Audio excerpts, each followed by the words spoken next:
From KUNC and the NPR network, this is In the NOCO. I'm Erin O'Toole. Just a quick warning before we get going. Today's episode will touch on depression and suicide, so you may want to listen to something else if you're not in a place to hear it. Being a farmer or a rancher in Colorado means living with uncertainty every day. Hailstorms, drought, and insects can wipe out crops. Diseases and predators can devastate livestock. And then there are other pressures, like keeping a farm or ranch that's been in the family for generations profitable for future family members. Now, experts say these pressures add up to an almost silent mental health crisis for the agriculture community. Laura Nagley, whose family owns a farm in Eads, illustrates those feelings in this clip from a new documentary. 2012 was when things kind of fell apart. For me, the situation was the long-term drought. Just year after year, we'd always managed to pay off our operating note, but it was getting to be more and more of a struggle, and it was taking more and more time to get it paid off, and we were having to put more on that note. Steve Vanderheide is a Colorado-based filmmaker whose new film explores that crisis and how sometimes farmers simply struggle to ask for help at all. Vanderheide's documentary Legacy screens this weekend at the Breckenridge Film Festival.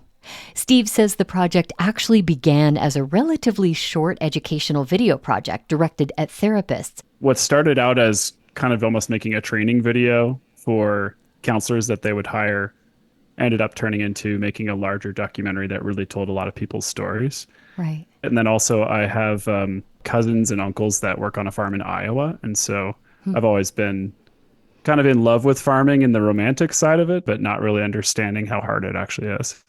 It's interesting. Why do you think more people don't know about this crisis or talk about it?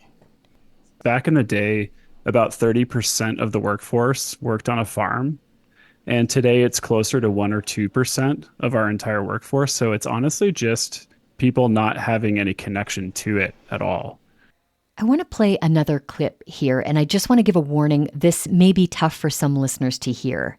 This is a counselor named Kirsten Wolfsberg talking about some of the difficult things she's heard while working with struggling farmers.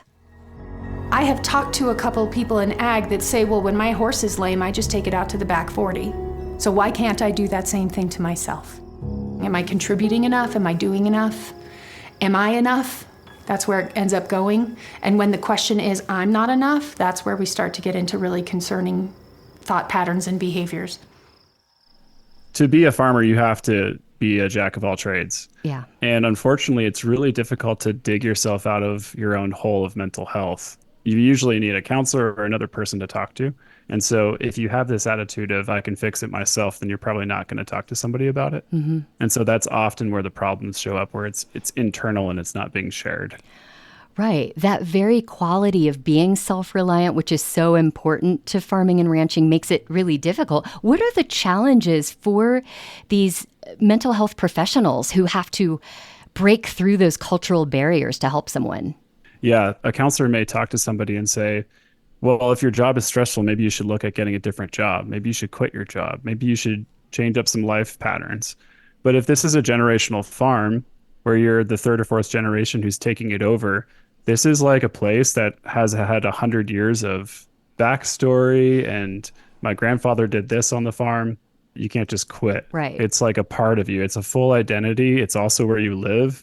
It's all this money invested in it that you own. So the idea of just changing a life habit is almost impossible. One of the younger farmers you interviewed, I think it's Jacob, talks about wanting tools to help himself. I'm wondering what kinds of options these farmers who pride themselves on being self-reliant, what kind of tools did they seem open to? Jacob is kind of an exception to how a lot of people are. Like, I was really impressed at how he wanted to get out of that hole and actually was willing to admit that he needed some help and seek out help. So he ended up looking up the Camp for Health program, which is a website you can go to that farmers and ranchers can go to, and they can sign up for 6 free sessions of mental health counseling. And a couple big pluses on that are these are counselors that are trained to understand what farmers and ranchers go through. So they can relate, which is really important. I think if you're looking for a counselor, it needs to be somebody that you respect and Sure. enjoy being around and talking to.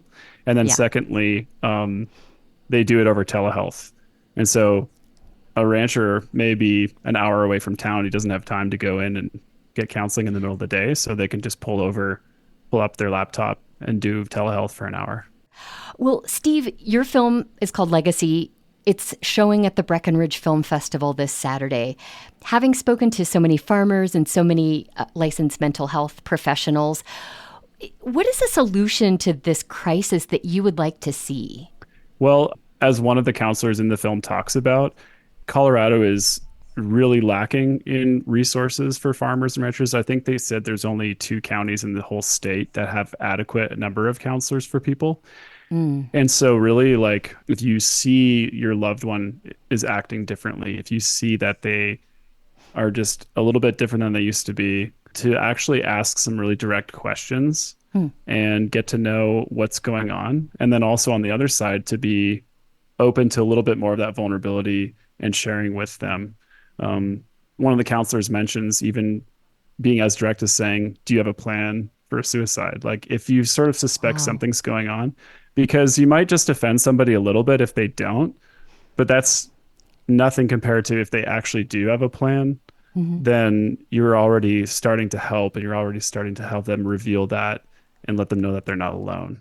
Yes. And I thought there was an interesting message from one of the counselors saying, you're not going to make it worse. You're not going to, worsen their internal struggle, but you might help. Yeah, I never knew that, actually. I thought that was really interesting. You can't create depression in somebody. So to suggest an idea of like, hey, do you have a plan for suicide, is not going to make them feel worse. And I thought that was a really key, important thing to think about. What do you hope people who watch your film will take away from this? I hope practically that if they know people that are in agriculture, that they would share some of those solutions, that you can get telehealth, that there are options, and also that they would show these people some love too. I think we don't really think about where our food comes from, and to learn that the people that are actually literally taking care of us need help. Yeah, pat them on the back, go to a farmer's market, say thanks, they work so hard. Yeah. Something like that, I think, is what I would really appreciate people taking away. Legacy is showing this Saturday at the Breckenridge Film Festival. And if you or a loved one is dealing with a mental health crisis, you can text or call 988 for help. And as Steve mentioned, you can learn more about mental health resources for farmers and ranchers at campforhealth.org. We'll have links in our show notes and at kunc.org. That's it for us today on In the NOCO. I'm Erin O'Toole. Thank you so much for listening.